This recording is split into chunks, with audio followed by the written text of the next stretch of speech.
श्री वृंदावन बिहारी लाल की जय। हे गोपाल राधे कृष्ण गोविंद गोविंद। हे गोपाल राधे कृष्ण गोविंद गोविंद। राधे गोविंद गोविंद राधे गोविंद गोविंद। राधे गोविंद गोविंद राधे गोविंद गोविंद। हे गोपाल राधे कृष्ण गोविंद गोविंद। हे गोपाल राधे कृष्ण गोविंद गोविंद।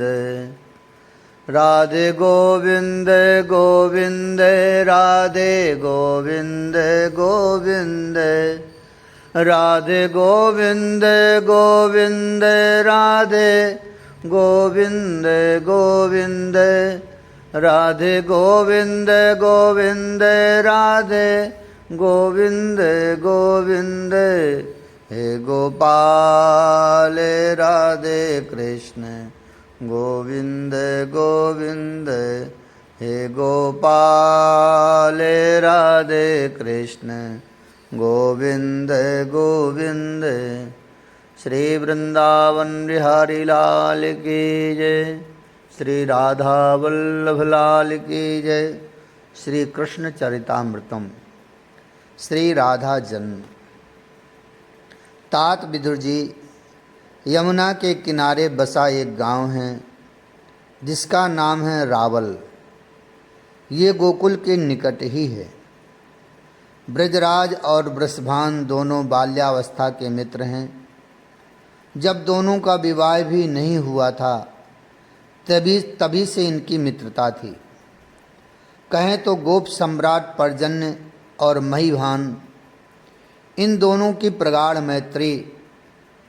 पर्जन्य के नंद राय हुए और महीभान के वृषभान हुए। मित्रता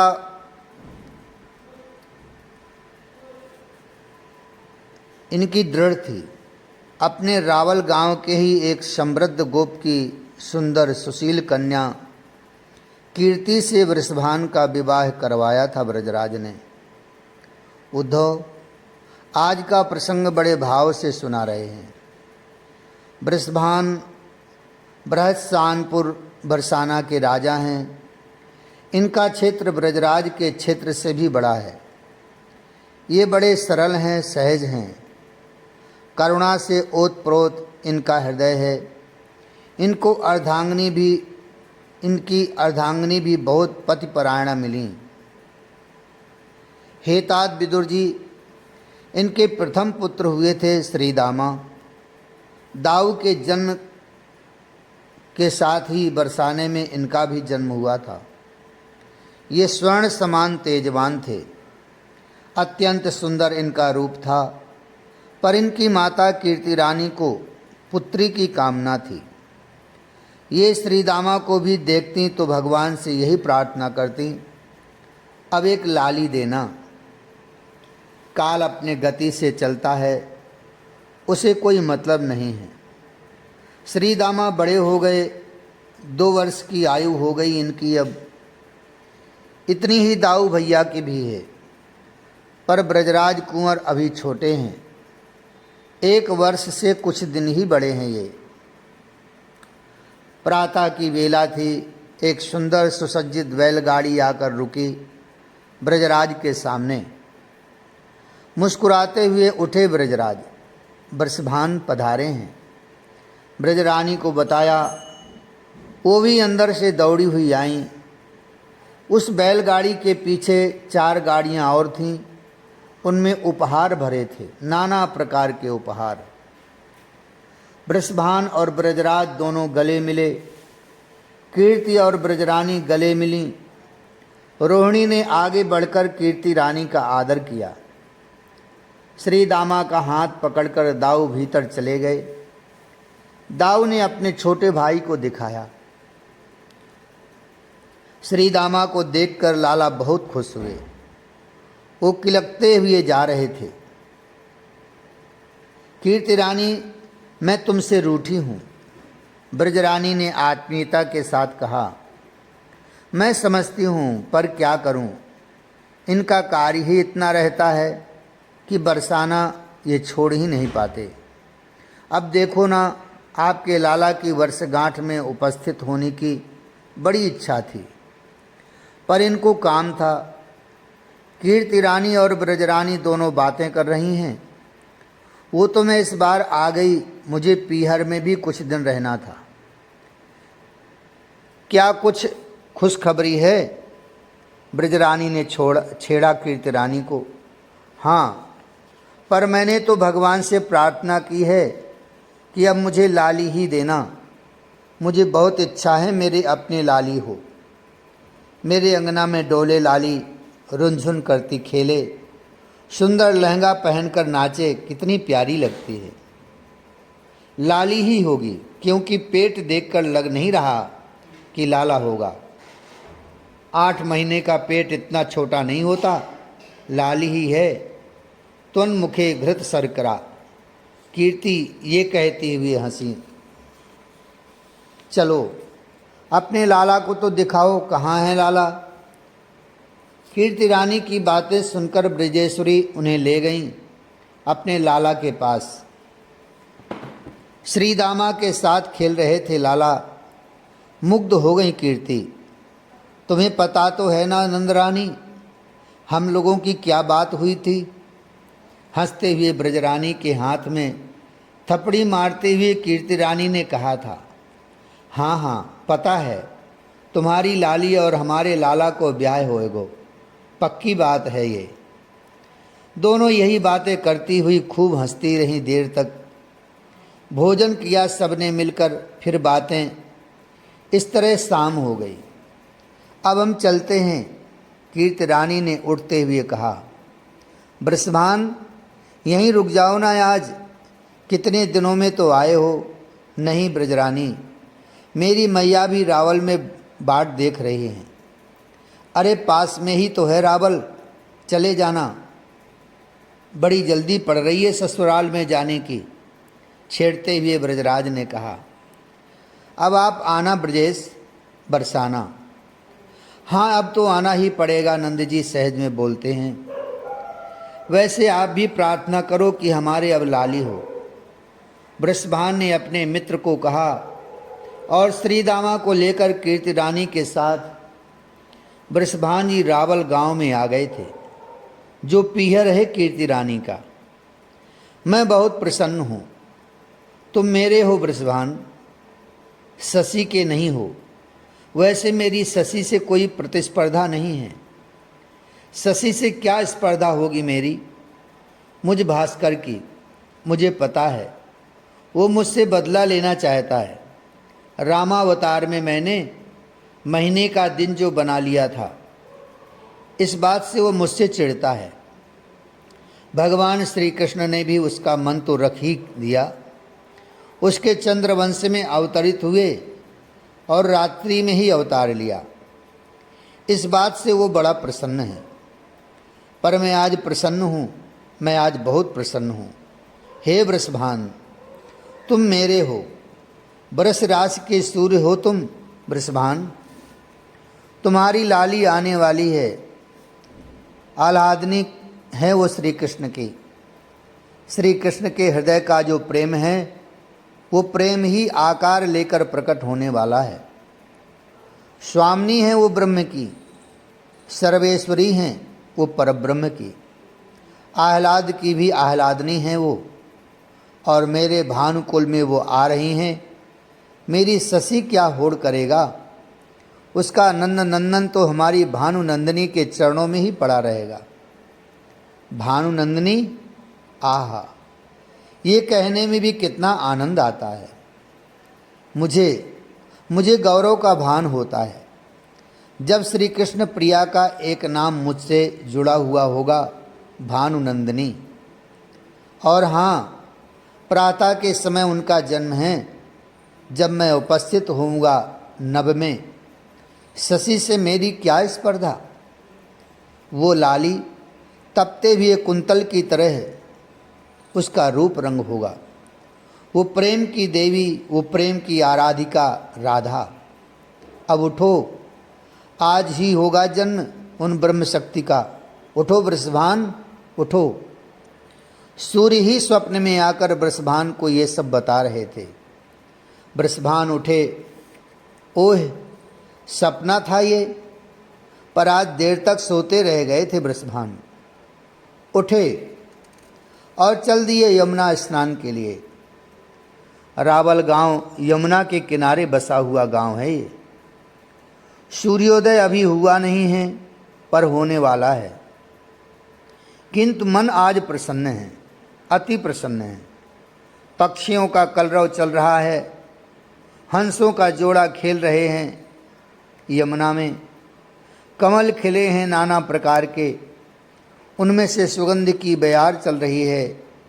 हवा शीतल है, स्वच्छ निर्मल पवित्र यमुना जी में गोता लगाया वृषभान जी ने। पर आनंद, जैसे ही गोता लगाकर बाहर आए, सामने देखा यमुना के मध्य में एक कमल खिला हुआ है। बड़ा सुंदर कमल है। उस कमल में हलचल हो रही है। कौतुकवश देखने गए वृषभान जी, पर ये क्या? पास में जाकर जैसे ही देखा, प्रकाश निकल रहा था उसमें से। प्रकाश पुंज प्रकट हो रहा था। वृषभान और पास गए उस कमल के। आहा, उसमें एक लाली सोई हुई थी, नन्ही सी लाली। उस लाली में तेज इतना था कि अपने नेत्रों से पहली बार में तो देख भी न सके थे वृषभान जी। ओह, स्वप्न याद आने लगा वृषभान जी को, जो उन्होंने सपना देखा था। भानु नंदनी, सूर्य यानी भानु कितने प्रसन्न थे। अपने सपने में तो यही है मेरी लाली। खुशी से उछल पड़े थे वृषभान जी। गोद में उठा लिया उस लाली को। कमल की सुगंध आ रही है लाली के श्रीअंग अंगों से। उसके नेत्र बंद थे।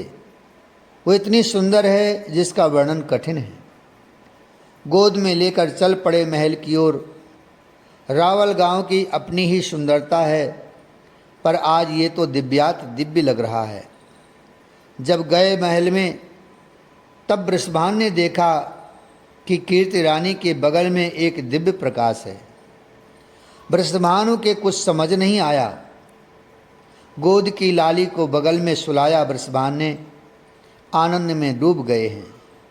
वो आनंद मनाना चाहते हैं, वो नाचना चाहते हैं, वो सब कुछ लुटा देना चाहते हैं। आज तात विदुर जी, पूरी प्रकृति झूम उठी है। अस्तित्व आनंद मना रहा है आज। भास्कर के आनंद का तो ठिकाना ही नहीं है। भादों शुक्ल अष्टमी के प्रातः श्री राधा रानी का अवतार रावल में हुआ। वृषभान गोप के कन्या जाई, रावल में बजत बधाई। तात विदुर जी, श्री राधा के बिना श्री कृष्ण अधूरा है। दोनों एक ही हैं तात, जैसे जल और तरंग। इसलिए मैं आपको श्री राधा रानी के चरित्र को भी सुना रहा हूँ। श्री राधा के बिना श्री कृष्ण कुछ नहीं है। हंसे उद्धव। वो प्रेमिन श्री कृष्ण की नहीं, श्री कृष्ण का प्रेम ही तो श्री राधा है। प्रेम ने ही मानो आकार ले लिया हो तात। उद्धव के नेत्रों से अश्रु बहने लगे। श्री राधा का स्मरण करते ही, उद्धव, क्या तुमने दर्शन किए हैं श्री राधा के? विदुर जी ने प्रश्न किया। हाँ तात विदुर जी, श्री कृष्ण कृपा से ये संभव हो सका। श्री कृष्ण का मेरे प्रति बड़ा स्नेह था। वो मुझे अपना बनाना चाहते थे, पर मुझमें तो मैं था। ज्ञान बोध का अहम, मैं देवगुरु का शिष्य। कितना अहम ओढ़े बैठा था मैं। और श्री कृष्ण इस बात को समझते थे कि वो मेरे इन अहंकारों की संपूर्ण श्रृंखला को नहीं तोड़ पाएंगे। इसलिए मुझे उन्होंने अपनी प्रिया के पास भेजा था। ओह, उनका दर्शन, मानो प्रेम ही विराजमान हो। मुझे तरासा श्री राधा ने। मेरे भीतर जो भी अहम था उसे धीरे धीरे तोड़कर मिटा ही दिया। विशुद्ध प्रेम का उदय कर दिया मेरे हृदय में। मेरी गुरु हैं श्री राधा। उद्धव इतना ही बोले और कुछ देर के लिए चुप हो गए थे। वो भाव सिंधु में डूब रहे थे। राधा राधा राधा राधा, उनके रोम रोम से यही नाम प्रकट हो रहा था। उद्धव उद्धव, तुम अगर ठीक हो तो मुझे आगे का प्रसंग सुनना है, सुनाओ ना उद्धव। विदुर जी ने भाव में भरकर कहा। रावल में श्री राधा रानी के अवतरण के बाद उद्धव आगे बताओ। विदुर जी ने कहा, कौन ऐसा शुष्क हृदय होगा जो नंद नंदन के रसमय चरित्रों को छोड़कर व्यर्थ और नीरस सांसारिक वार्ता में अपने मन को लगाएगा। उद्धव सुनाओ। आगे बरसाने की कुछ बातें, मेरे नंद नंदन की आह्लादनी की कुछ आह्लादकारी चर्चाएं उद्धव बताने लगे। तात, रावल गांव से अपने बरसाना आ गए थे वृषभान जी। उनकी अर्धांगिनी कीर्ति रानी, उनके कुंवर श्रीदामा और भानु दुलारी, लाली जिनका जन्म अभी हुआ ही था। मेरी कभी पटी नहीं मेरे पिताजी से। मैं शनिश्चर, मेरे पिता भास्कर, सूर्य भानु, हम दोनों पिता पुत्र हैं, पर शत्रु की तरह हम दोनों का व्यवहार है। मुझे स्मरण नहीं है कि कभी हम दोनों की कोई बातें भी हुई हों। मुझे काला कहकर, मुझे कुरूप कहकर मेरे पिता ने मेरा अपमान किया था। तब मेरी माँ ही थी जिसने मुझे कहा, लाला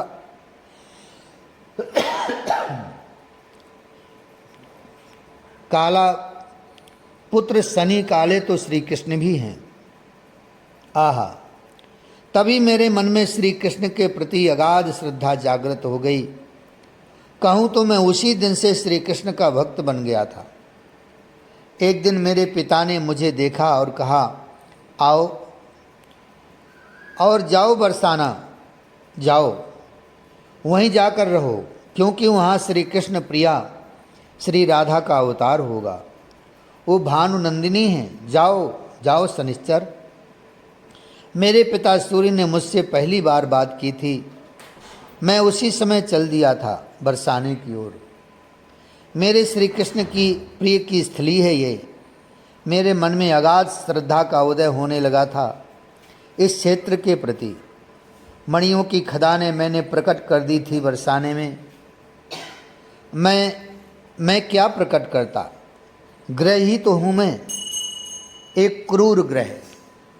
बरसाना तो स्वयं से समृद्ध था, और क्यों ना हो, ब्रह्म की आह्लादनी यहीं पर आने वाली थी। पर मेरे ऊपर कृपा हुई श्री राधा रानी की, तभी मुझे श्री कृष्ण ने स्वीकार किया। धन्यवाद करता हूँ मैं आज अपने पिता सूर्य का, जिन्होंने मुझे इस स्थान में आने को कहा। और प्रसन्नता मुझे इस बात की हुई कि बाद में मेरे स्वामी, मेरे आराध्य श्री कृष्ण भी यहीं पर आ गए थे और उन्होंने यहाँ नंद गांव बसाया। यानी मेरे आराध्य भी श्री जी की कृपा छाया में ही रहने लगे थे।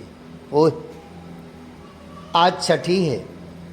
बहुत रुष्ट होंगे मित्र वृषभान, तो कहेंगे 6 दिन हो गए लाली जन्मे हुए और अब आ रहे हो। जाओ ब्रजराज, हम तुमसे बात ही नहीं करेंगे।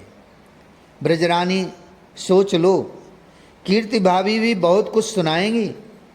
रोहिणी कहती हैं, पर वृषभान भाई जी आपसे बड़ा प्रेम रखते हैं, शिकायत करने का अधिकार तो उनका है ही।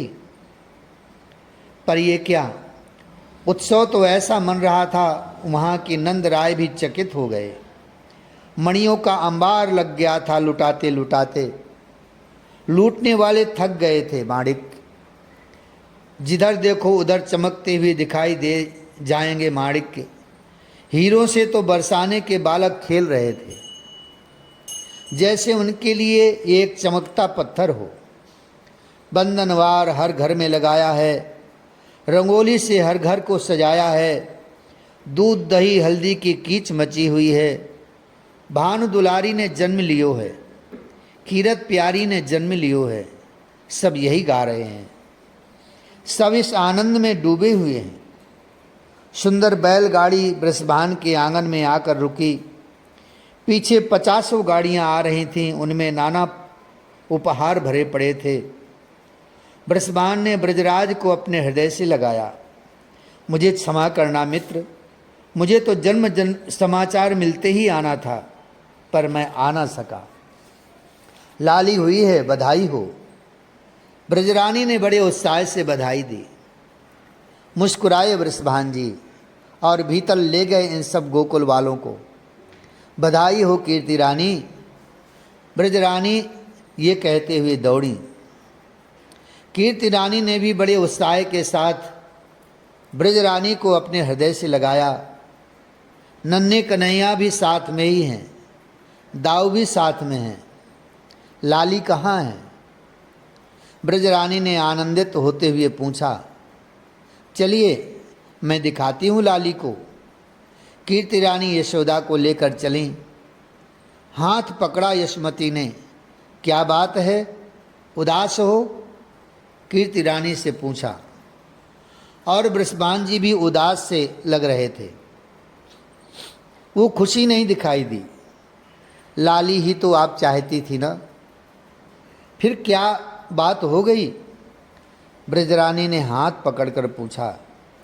कीर्ति रानी ने कहा, ब्रजरानी आज 6 दिन हो गए हैं, पर लाली ने अपने नेत्र नहीं खोले। कहीं मेरी लाली रो पड़ी। कीर्ति रानी, चिंता मत करो कीर्ति रानी, सब ठीक हो जाएगा।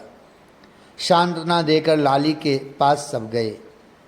ब्रजरानी तो देखती ही रहीं। आहा, कितनी सुंदर है ये लाली, तपते स्वर्ण की तरह गौरवर्णी। नन्हे नन्हे चरण, छोटे छोटे हाथ, पर नेत्र बंद हैं। ब्रजरानी ये देखकर दुखी हो जाती हैं, पर कीर्ति रानी ये सब ठीक हो जाएगा। कीर्ति रानी भी समझती हैं कि मेरे लिए सांत्वना है। मुखरा माँ हैं कीर्ति रानी की, वो देख रही हैं लाली को, वही संभाल करती हैं। मैया मैया ये कौन है? कन्हैया ने अपनी मैया से पूछा। छेड़ना नहीं, छूना नहीं लाला, ये लाली है। ब्रजरानी ने कन्हैया को समझाया। फिर बातें करने लगी कीर्ति रानी से। ये आंखें क्यों नहीं खोलती? खोलो राधे, मैं आ गया हूँ, मैं आ पहुँचा हूँ तुम्हारे पास। फिर तुम आंखें क्यों नहीं खोलती? किसी को पता नहीं क्या बातें कर रहे हैं कन्हैया, पर वो ये सब कहते हुए श्री जी को छूने लगे। और जैसे ही छुआ, श्री जी को कंपन सा हुआ और मैया मैया मैया देख, लाली ने आंखें खोल लीं। कन्हैया चिल्लाकर बोले थे। ब्रजरानी ने सुना। वो आई पालने के पास में। जैसे ही देखा, भानु दुलारी ने अपने नेत्रों को खोल लिए थे। कमल की तरह थे उनके नेत्र, बड़े बड़े। कमल के सिवा और कोई उपमा ही नहीं है तात, इसलिए कमल। कीर्ति रानी देखो। कीर्ति रानी दौड़ी। क्या हुआ? हंसते हुए मुस्कुराते हुए ब्रजरानी बोली, क्या सुंदर लाली जाई है तुमने कीर्ति, देखो इसके नेत्र। कीर्ति रानी ने जैसे ही देखा, नेत्रों को खोलकर टुकुर टुकुर कन्हैया को भी देख रही हैं कीर्ति किशोरी। आनंद के अश्रु बहने लगे कीर्ति के। वो ब्रजरानी का हाथ पकड़कर उछलने लगी। वृषभान को ये खबर दी। वो ब्रजराज के साथ बैठे थे। जैसे ही सुना, वे भी महल के भीतर दौड़े। सबने देखा भानु नंदिनी देख रही हैं, पर सबको नहीं, मात्र अपने प्रिय को।